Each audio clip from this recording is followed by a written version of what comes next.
Fernando, para ir a lo que sucede hoy día en la Constituyente, que es un día clave, lo comentábamos en la mañana, porque se comienzan a votar las normas en el Pleno, ¿cierto? Ya está claro que se van a tener que aprobar con dos tercios. ¿Qué se va a votar hoy día? ¿Cuándo comienza la votación? ¿Y por qué es tan importante? Explicarle a la gente que lo que hoy día marca este proceso es que esas normas que se aprueben ya van a quedar en el texto definitivo. Claro, buenos días, Diana. Buenos días, Fernando. Efectivamente, es bien importante tener más o menos en la cabeza el orden que se ha seguido y el momento en que estamos. La discusión de las normas constitucionales comienza por la presentación de iniciativas. Exacto. Las iniciativas son eso, ¿no?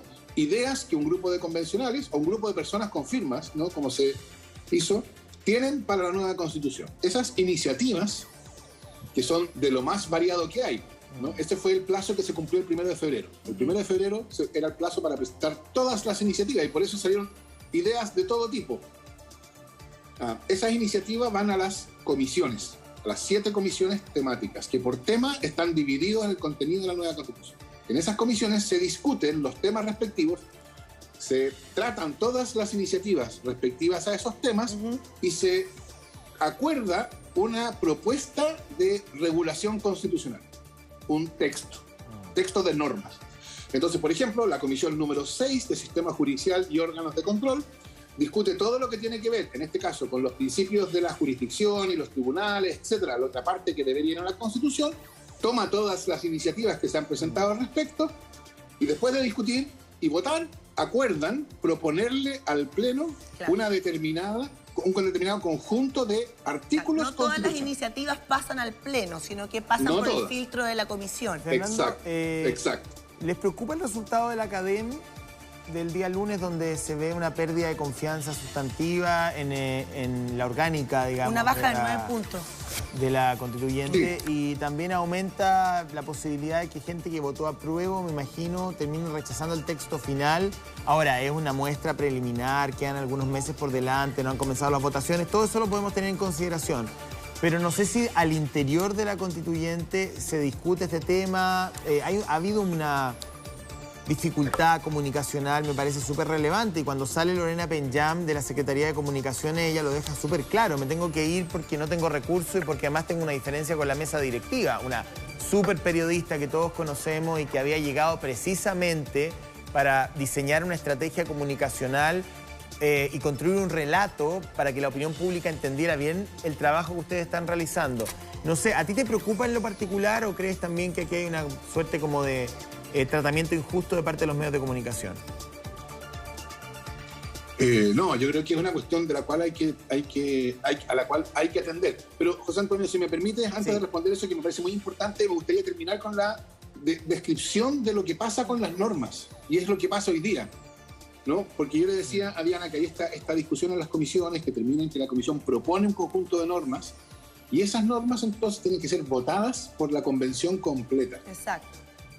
Y eso se vota. Esa es la votación que comienza hoy día. Es el primer informe que llega al Pleno de la Convención, el de órganos de justicia, perdón, el del Sistema de Justicia y órganos de control, que llega hoy día y se empieza a votar. Se vota hoy día, se vota primero en general y después se discute en particular, artículo por artículo, inciso por inciso, y se vota de nuevo el jueves.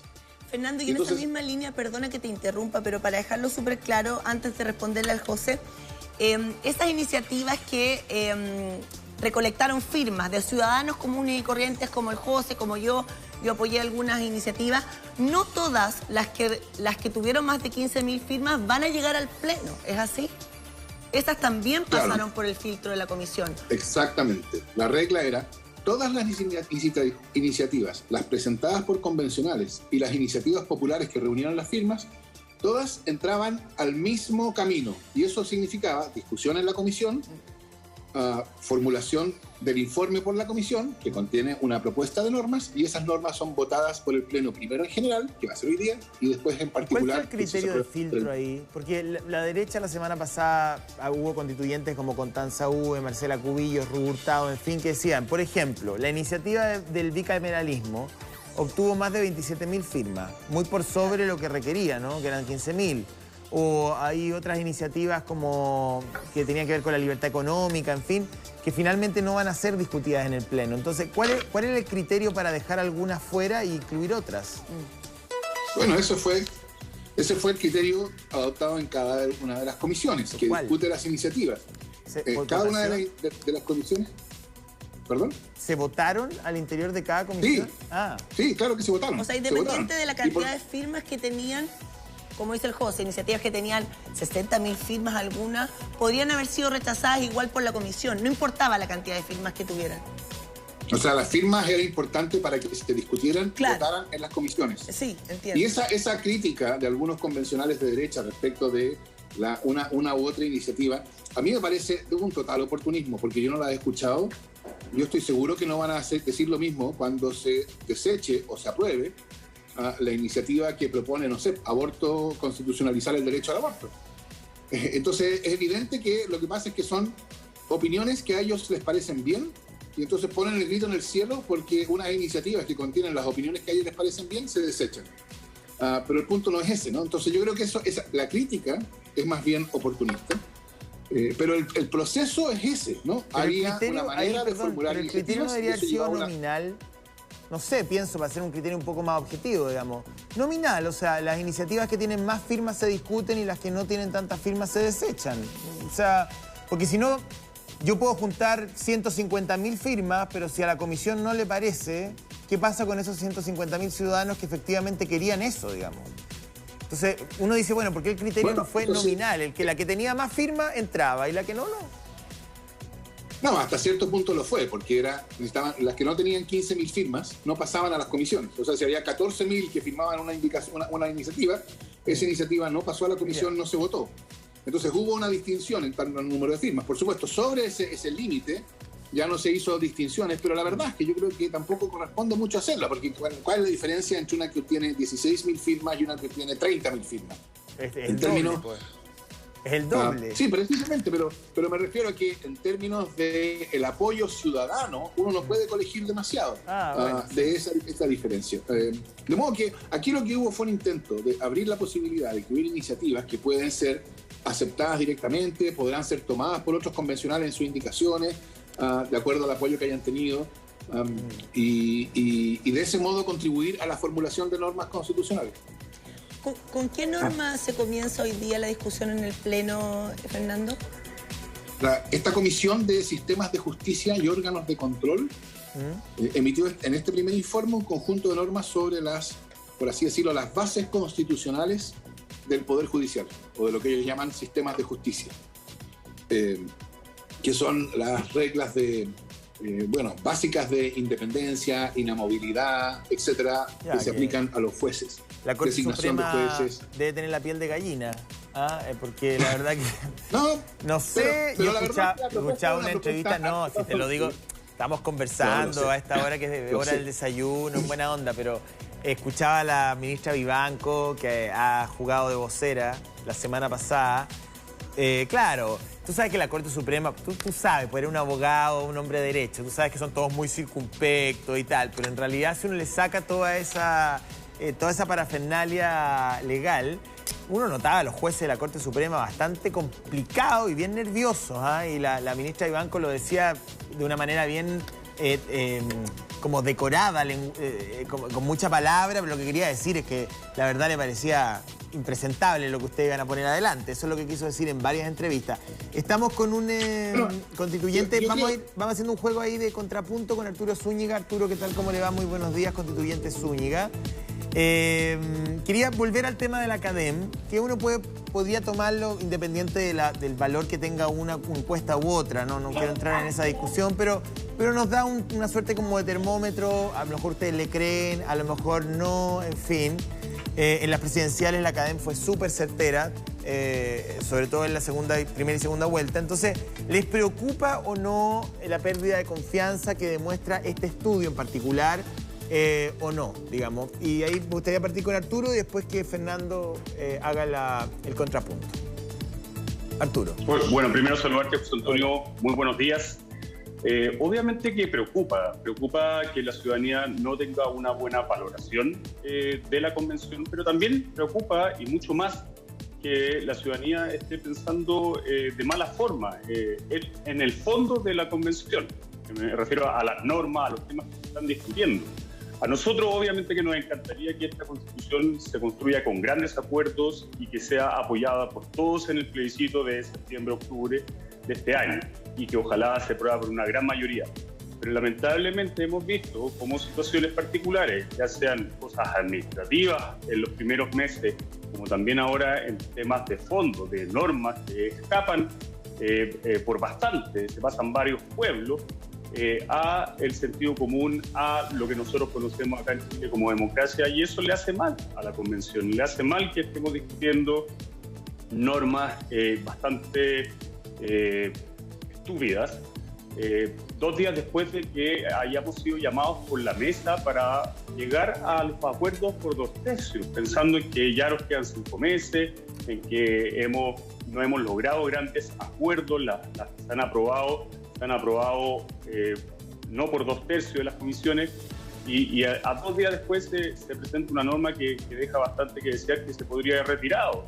Incluso la misma persona que la firmó, una de las 8, votó en contra, y eso está bien, se valora, pero perfectamente se podría haber retirado esa indicación y así evitar un nuevo bochorno. Arturo, a ver, ahí hay un elemento interesante. Tú dices, se presentan cosas poco serias, un poco estrambóticas, que pueden terminar teniendo más relevancia o más resonancia que lo realmente importante. Pero también mandar a la punta del cerro a la constituyente y con garabato, a mí no me parece. Y no tengo nada en contra de Teresa Marinovich, para nada. He conversado con ella, buena onda, me río. Pero creo que también le hace mal. O sea, ha habido estridencia de todos lados. Porque la verdad que muchas veces, no a lo mejor del interior del Pleno ni de las comisiones, pero muchos de los Twitter de muchos constituyentes u opiniones que dan a la prensa son verdaderos boomerang, po. Entonces, yo siento que si efectivamente se ha hecho un daño al proceso constituyente, ha venido de todos los sectores, y yo creo que la derecha en eso ha sido un poquito injusta, en que ha apuntado directamente a algunos constituyentes vinculados al mundo popular que proponen cosas extrañas o que son muy cuestionables, pero ha sido poco sensata para evaluar muchas veces comportamientos de sus propios constituyentes que tampoco ayudan en nada, porque también a mí me genera distancia una constituyente que encuentra que está trabajando en un lugar de porquería, po. O sea, digo, bueno, entonces ¿para qué está ahí?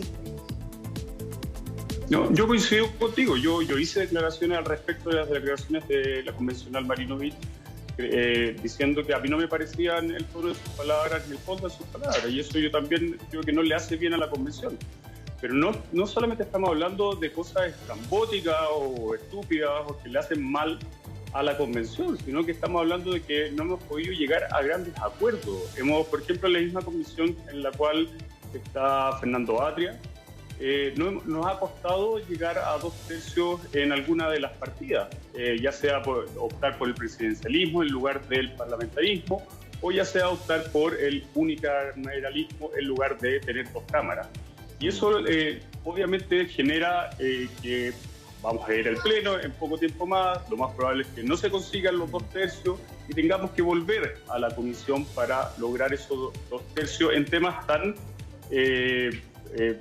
técnicos que obviamente cuesta mucho que la ciudadanía entienda de por qué queremos un sistema u otro.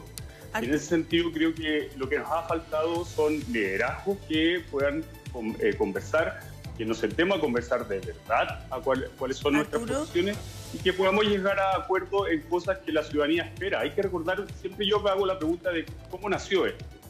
Y nació de unas demandas muy fuertes acerca de salud, educación, pensiones, vivienda, seguridad. Arturo. Y en ese sentido, cuando hablamos de Senado, por ejemplo, o si dice existir o no, uno dice, pucha, ¿cuáles son las condiciones que hoy día tiene respecto nuestro de lo mismo que tú mencionas, de la dificultad de llegar a acuerdos?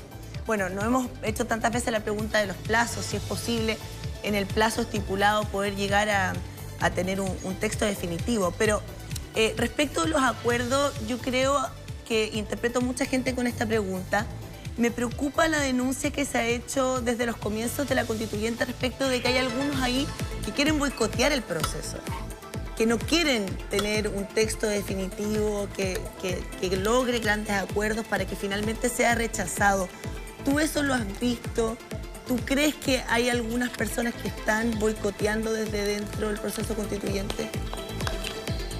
Yo creo que si hay personas que han hecho propuestas o actitudes que no llevan a que la ciudadanía tenga una buena valoración de la convención o del fondo de los temas que estamos discutiendo, lo hacen indirectamente. A lo mejor no lo hacen a propósito, pero obviamente cuando vemos propuestas que escapan de toda lógica, de todo sentido común, uno tiende a pensar, bueno, ¿qué es lo que quiere esta persona? O cuando vemos actitudes como las que acabamos de comentar, o sea, ¿cuál es el fondo de proponer un sistema como el de la ex Unión Soviética? Eso obviamente no tiene ningún sentido. Y uno dice, ¿estará detrás de la propuesta de la convencional María Rivera, más junto con otros 7 convencionales, la idea de boicotear esto? ¿O, en definitiva, ella de verdad cree que esto es lo que gran parte de los chilenos quiere para nuestro país? Es que quiero escuchar a Fernando Atria respecto de lo mismo. Digamos, a ver, Arturo dice aquí hay elementos que han estado en la discusión y que le han hecho daño a la imagen de la constituyente. Entrevistábamos la semana pasada a la expresidenta Elisa Loncón y ella decía, bueno, la constituyente tiene un relato que ha costado instalar y apuntar a los medios de comunicación. Lo digo acá, estamos hablando a calzón quitado, me carga a mí hacer como que no pasa nada. O sea, también ha habido una suerte como de pasada de cuenta desde las mesas directivas o algunos constituyentes. No, es que los medios enfatizan solamente lo anecdótico, se quedan solamente con lo más estridente y no dan cuenta. Y ahí yo le decía a Elisa Loncón, con mucho respeto, que los medios pueden colaborar, evidentemente, porque es un proceso institucional, el poder constituyente es autónomo, en fin. Pero la construcción del relato tiene que venir desde dentro. O sea, la misma constituyente tiene que construir un relato y en eso ha sido intermitente. Ha tenido momentos donde hemos escuchado el relato y ha habido momentos de silencio y algunos como de estridencia que uno no entiende muy bien, digamos. Entonces, te pregunto a ti, Fernando, ¿te preocupan las encuestas? ¿Te preocupa el nivel de confianza? ¿Te preocupan las señales que salen desde el interior de la constituyente? ¿O crees que efectivamente acá ha habido una manipulación de un grupo constituyente o en un grupo de medios de comunicación que lo que quieren es hacer fracasar el proceso? Sí, gracias y buenos días a Arturo. Yo creo que aquí se mezclan varias cosas. Por un lado, yo creo que todos tenemos claro que la convención no ha encontrado la manera adecuada para comunicarse ella con el público. Y yo creo que eso es bien grave, entre otras cosas porque eso significa que el público, para entender lo que está pasando en la convención, tiene que descansar en otros, los medios y etcétera. Cada uno de los cuales tiene sus propios criterios y agendas. Y con esto no estoy acusando a nadie. En algunos casos serán agendas políticas, en otros casos serán otras agendas, sentidos de la relevancia. Como la vida misma. Entonces yo creo que ha sido un problema grave que la convención no haya dado con una manera de comunicarse ella misma. Eso es una cosa. Segundo, yo creo que sí hay convencionales que desde siempre han estado buscando que la cuestión no resulte. Yo creo que el convencional Arturo Zúñiga representa muy bien esos convencionales. De hecho, lo que dice ahora es bastante claro, porque fíjense ustedes el argumento. El argumento es, se han presentado indicaciones que él llama, o iniciativas que él llama estúpidas. Es decir, se han presentado iniciativas que la UDI considera estúpidas. Y la pregunta es, ¿podríamos haber tenido una regla que prohibiera eso? ¿Cómo evitarlo eso? ¿Prohibido presentar iniciativas que a la UDI le parezcan estúpidas? Por supuesto que no se puede hacer eso. Todas las iniciativas que satisfacen las condiciones tienen que presentarse. ¿Cómo si no? Si la convencional Rivera opina que lo que hay que hacer es disolver los poderes del Estado, bueno, a mí me parece pésimo, pero si junta otros 7 convencionales, bueno, ¿qué vamos a hacer? ¿No vamos a discutir eso? No, la cuestión, aquí está una cuestión bien importante, porque yo creo que parte de la preocupación pública que hay respecto de la convención, yo efectivamente creo que la hay, tiene que ver con el hecho de que muchas iniciativas que parecen poco adecuadas, por decirlo suavemente, han sido presentadas. Pero, ¿cómo podría haber sido eso de otra manera? El proceso constituyente es para que distintas personas que tienen opiniones políticas con las cuales yo no comparto. Fernando, sí, a ver. Espérame. Sí. Es que, por ejemplo, está bien, se presentaron iniciativas para, o esa iniciativa que fue rechazada unánimemente, sí, con 25 votos en contra para disolver los poderes del Estado. La derecha, parte de la derecha, copió y pegó el texto prácticamente completo de la Constitución vigente y la presentó como iniciativa. A mí me parece también que eso es no entender nada de lo que ha estado pasando en Chile, me parece absurdo. Pero yo no voy a decir el hecho de que hayan presentado y copiado y pegado el texto de la Constitución vigente muestra que esto es inaceptable. No, están en su derecho. Y yo anticipo que el texto de la Constitución vigente no le va a ir muy bien en las discusiones en las comisiones. No, está muy bien. Entonces, por eso es importante el proceso del cual estamos hablando.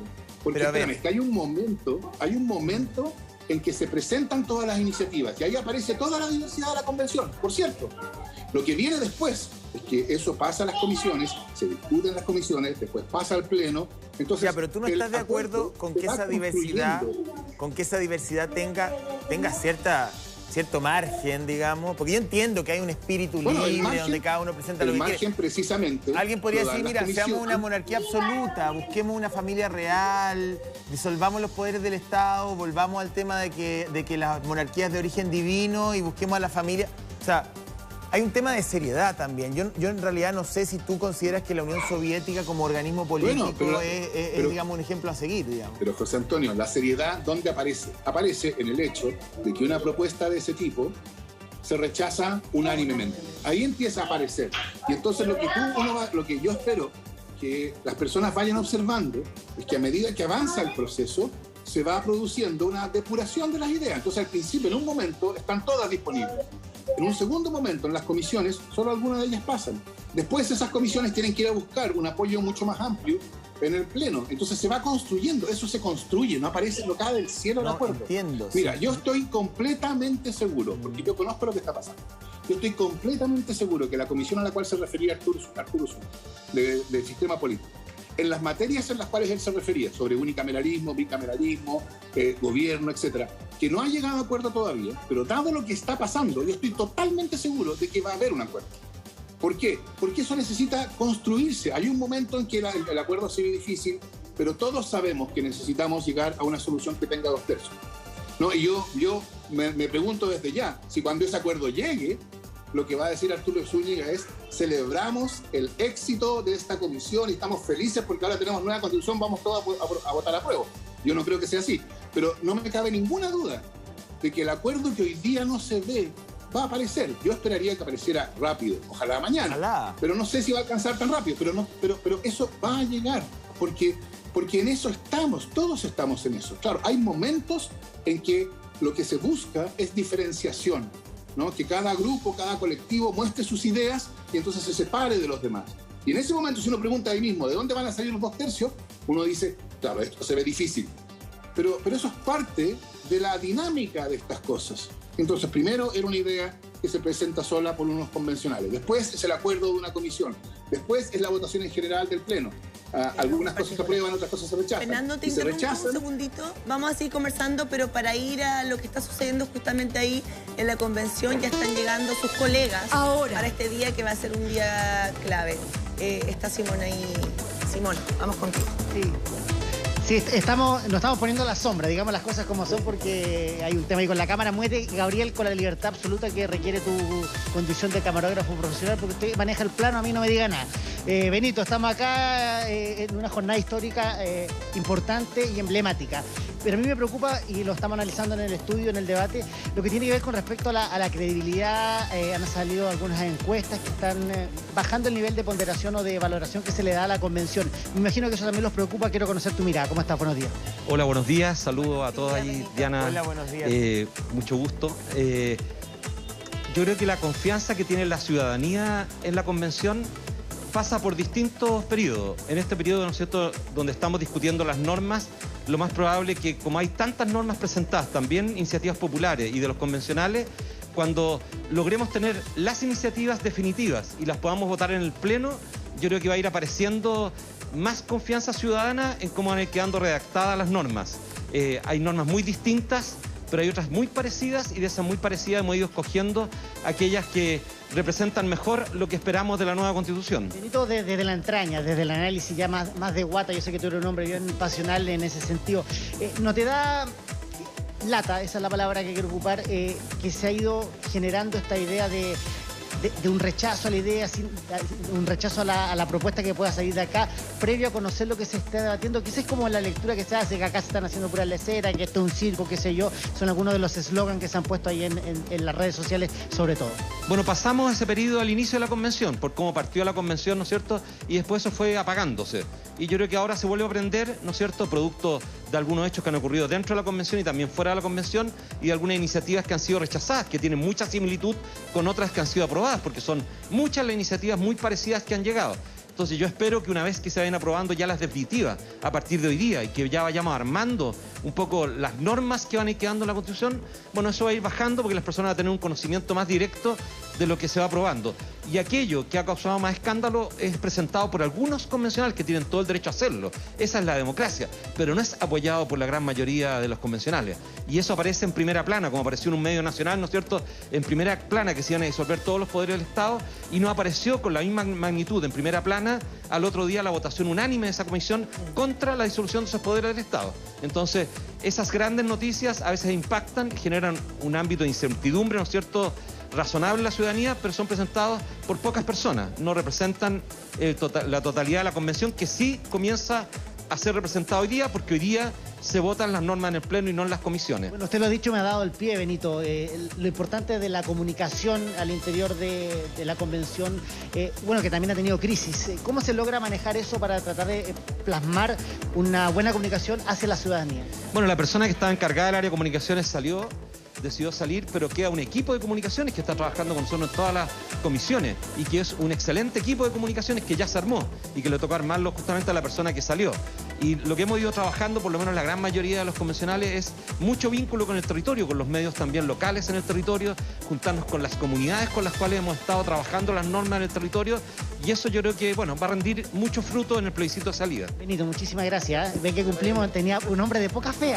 Lo dijo usted, dice 10 minutos y nunca son 10 minutos. Hoy está Hernán Larraín acá, no sé si me dan un segundito, Piti, para hacer un par de consultitas porque nos estaba esperando. Ha llegado mucha gente, está Patricio Fernández, han llegado varios constituyentes. Hernán, ¿cómo está? Buenos días. Gracias por conversar. Lo primero, la pregunta que le hemos hecho a todos en este debate que se está generando, ¿cómo se logra, o cuál es tu visión con respecto a la sensación de baja de credibilidad que ha tenido, sobre todo ratificado por la encuesta Cadem, la última, que ahora sí tiene buena fama porque, digámoslo, en términos presidenciales anduvo bastante bien? ¿Cómo estás?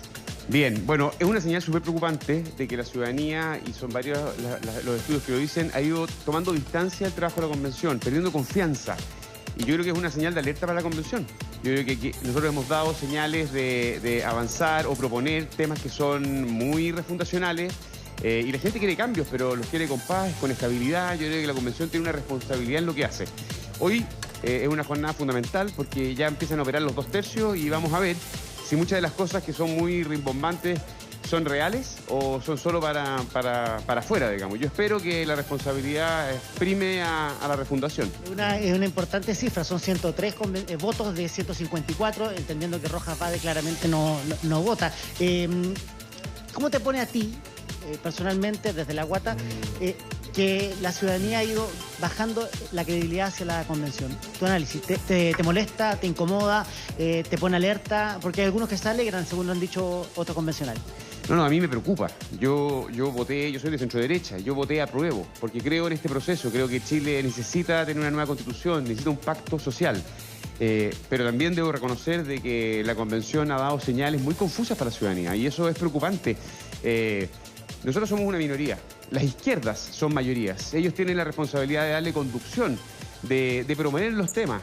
Y yo lamento que la ciudadanía esté tomando esa distancia, y creo que hay otro dato que hay que ver con atención.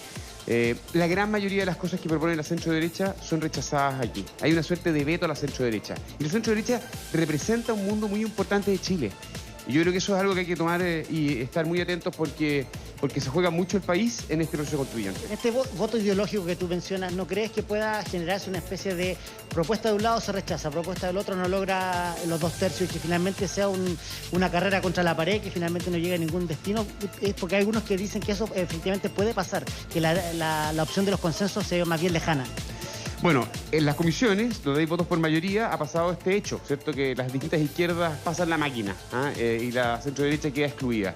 Yo espero que con los 2/3, los 103 votos, haya un cambio, haya una apertura, pero no cabe duda de que lo que vamos a votar a partir de hoy y esta semana son propuestas que vienen fundamentalmente de la centroizquierda.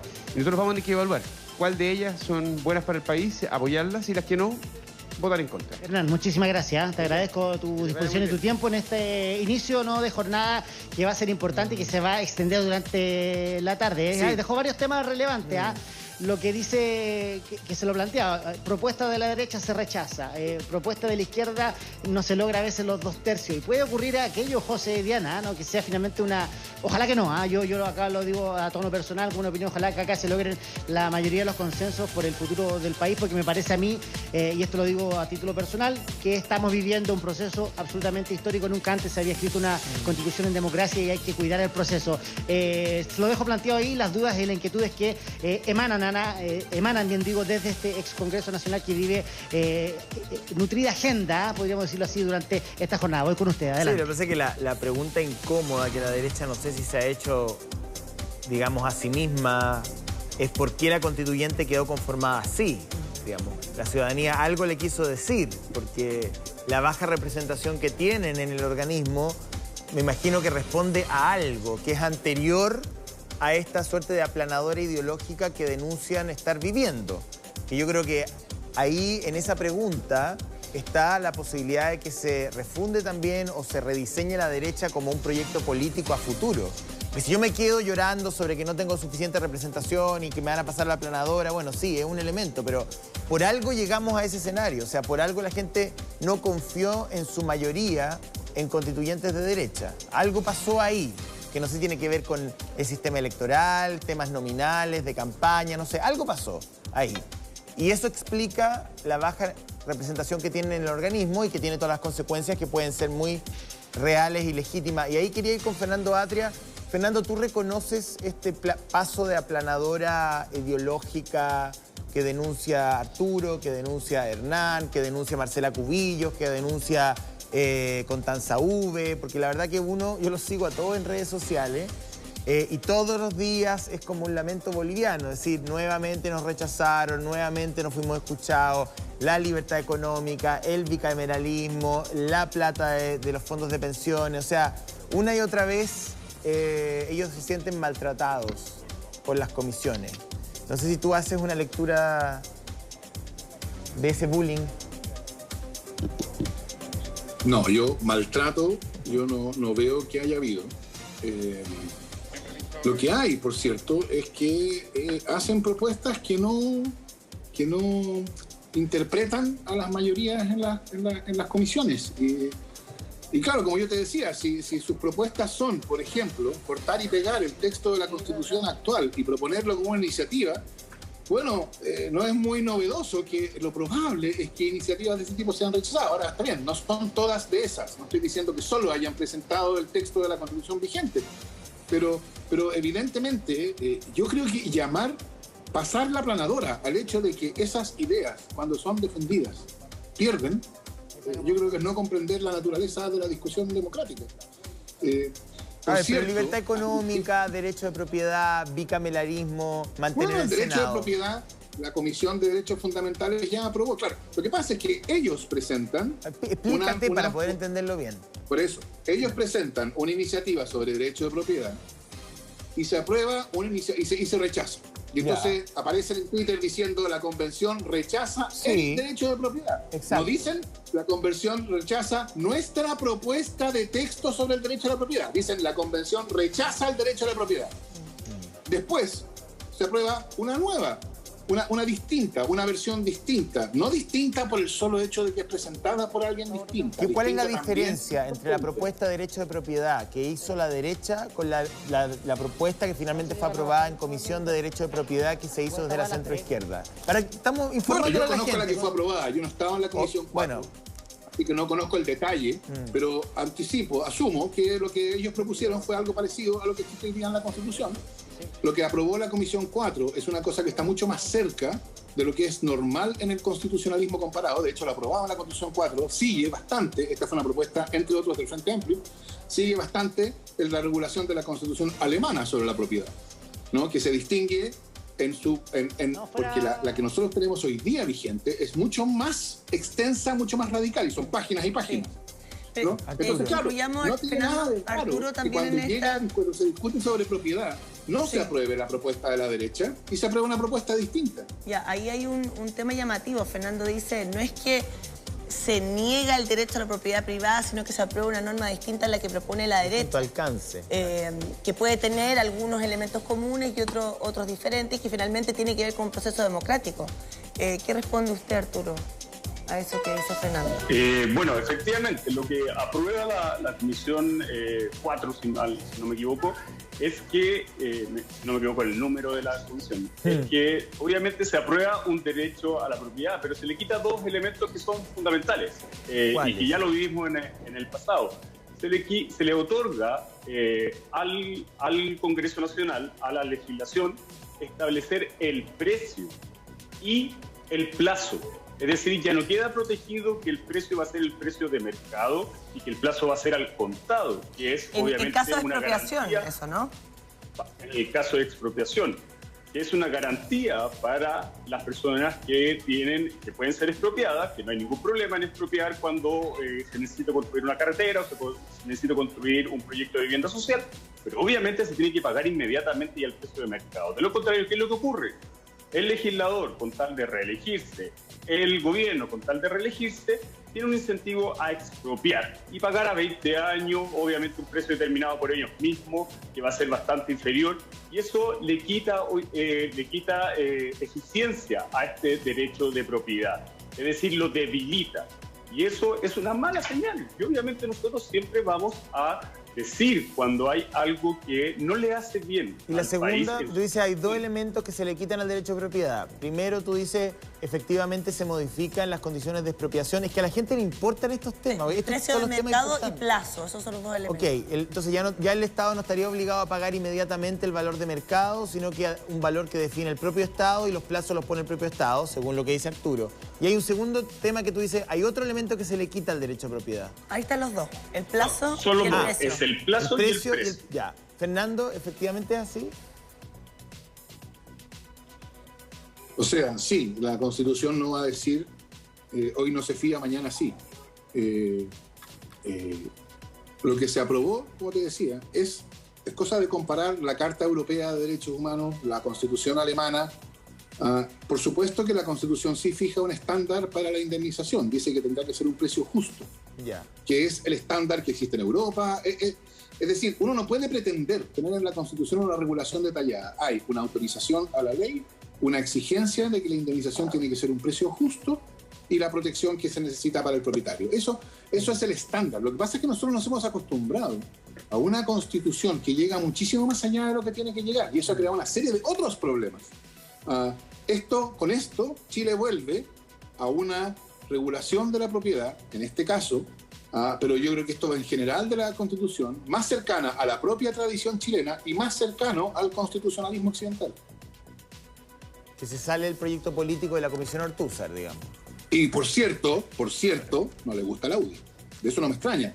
Y no me parece mal. Y no me parece mal que ellos digan, esto nos parece una mala idea y nosotros creemos que debería estar regulado como está regulado en la Constitución actual. O sea, tienen todo su derecho a hacerlo. Lo que a mí me suena más a boicot que a manifestar una legítima opinión es que ellos no solo dicen eso, ellos primero hacen lo que yo te decía antes, ¿no? Presentan su propuesta, su iniciativa de propiedad, y cuando se rechaza esa, no dicen se rechazó nuestra iniciativa, dicen se rechazó la propiedad. Exacto. Y la segunda es que ellos ponen el hecho de que todavía no se haya logrado un acuerdo de 2 tercios, así como si se lograra espontáneamente 2 tercios con la sola presentación de la iniciativa. Así que se presenta una iniciativa y todos dicen ¡ya!, ¿no? Y entonces ponen eso como una demostración de que esto va hacia el descarrilamiento. Entiendo. Yo creo que eso lo que muestra son más bien los deseos de la UDI que lo que está pasando en la convención. Arturo.